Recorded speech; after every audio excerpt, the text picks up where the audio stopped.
హరే శ్రీనివాస. మీ నరసింహదాస్.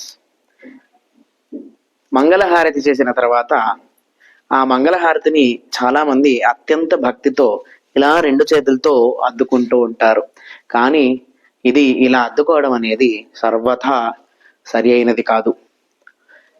ఎందుకు అంటే దీనికి చెబుతున్నారు, వరాహ దేవులు తమ పత్ని అయినటువంటి లక్ష్మీదేవికి చెబుతారు ఏంటి అంటే, అరాత్రి గ్రహణే కాలే ఏకహస్తేన యోజయేత్, యది హస్తద్వయేనైవ మమ ద్రోహి న సంశయ అని చెప్పి.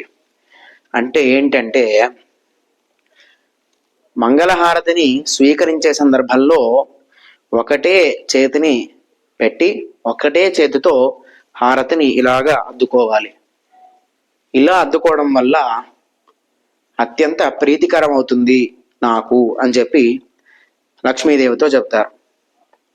ఇంకో మాట కూడా చెబుతున్నారు ఏంటి అంటే, ఒకవేళ హారతిని అద్దుకునేటువంటి వ్యక్తి రెండవ చేతిని వాడాడు అంటే అప్పుడు నాకు అత్యంత ద్రోహి అవుతాడు.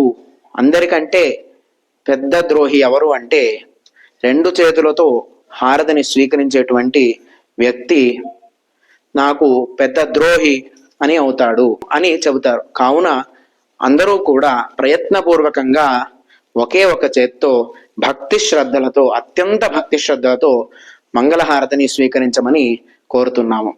హరే శ్రీనివాస.